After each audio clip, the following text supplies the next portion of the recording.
Don't let anyone deceive you in any way, for that day will not come until the rebellion occurs, and the man of lawlessness is revealed, the man doomed to destruction. He will oppose and will exalt himself over everything that is called God or is worship, so that he sets himself up in God's temple, proclaiming himself to be God. This is speaking of the Antichrist to come. He is going to take over pretty much the whole world. He's going to subjugate the people of the world to his authority, and eventually he's actually going to walk into Jerusalem. He's going to set himself up in the temple of Jerusalem. He's going to say, I am God, you need to obey me, and you need to worship me as God. And this is coming. It is said in the Bible that there is a government that is going to claim absolute and complete authority over the nations. But once again, this is a temporary government. We're going to see that in a minute. And then the lawless one will be revealed, whom the Lord Jesus will overthrow with the breath of his mouth and destroy by the splendor of his coming. So here's this guy that's claiming to be God, that has a one-world government. The whole world seems to be subject to him, and Jesus is going to come and destroy him. That government will be as temporary, or even more temporary than some. Our governments lasted a couple hundred years. His will last 7 years and it'll be gone. But it will be a worldwide government, and people are going to think we've reached utopia.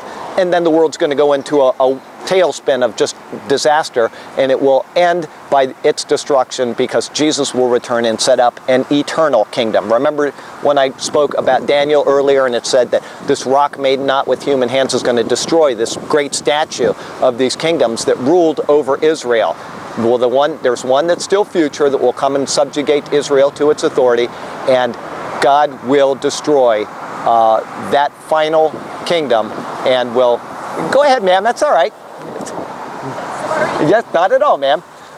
He will destroy that kingdom and set up an eternal kingdom.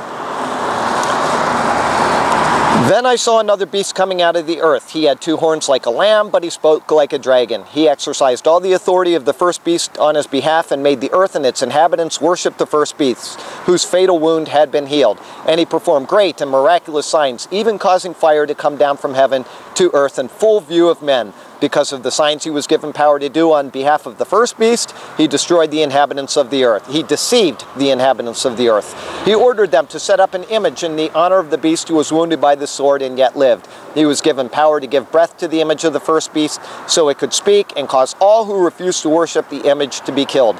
He also forced everyone, small and great, rich and poor, free and slave, to receive a mark on his right hand or on his forehead, so that no one could buy or sell unless he had the mark, which is the name of the beast or the number of his name. This kingdom that is going to be set up by the Antichrist is going to affect every person on earth. You're not going to be able to buy or sell anything without the mark of the beast. If you take the mark, you're not saved, and you can never be saved. You are doomed. So don't take the mark. If you're not saved now and you're listening to this, and suddenly this transpires where you need to take a certain mark, whatever it is, in order to buy or sell, better you die than to take that mark, okay? So just understand that this worldwide kingdom is coming. I don't think it's very far off, and this is the kingdom that will last 7 years, and then Christ is going to come and he's going to destroy it, and there will be an eternal kingdom set up by him. This calls for a mind with wisdom. The 7 heads are 7 hills on which the woman sits. They are also 7 kings. 5 have fallen, 1 is, and the other is not yet come. But when he does come, he must remain for a little while. The beast who once was and now is an 8th king. He belongs to the 7 and is going to his destruction. That's a little confusing, but the city of 7 hills is Rome. There's no doubt about it. We know from a study in the book of Daniel and from Jesus' words that a Roman is going to be in charge of the future world government, and that he is the one that is going to make the whole world subject to his whim and his authority. There's no doubt about it, and this is coming out of Rome.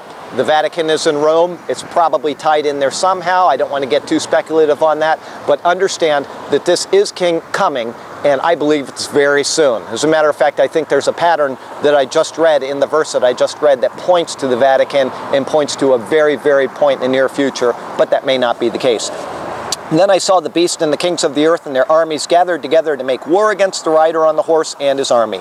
But the beast was captured, and with him the false prophet who had performed the miraculous signs on his behalf. With these signs he had deluded those who had received the mark of the beast and worshipped his image.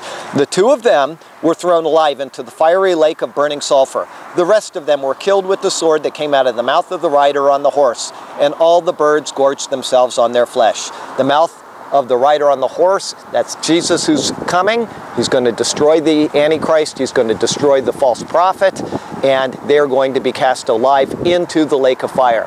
And those who took the mark of the beast are going to be slayed. That's all there is to it. God's not going to have any of this trash in his coming kingdom. It's going to be a 1,000-year reign of Christ.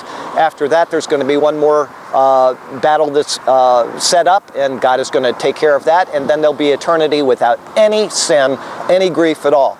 And anyway, there is hope, but in the meantime, if you are not saved, you are going to face a terrible time on earth. And you'll see it and you'll think, I wish I had accepted Christ first. Why not just do it now?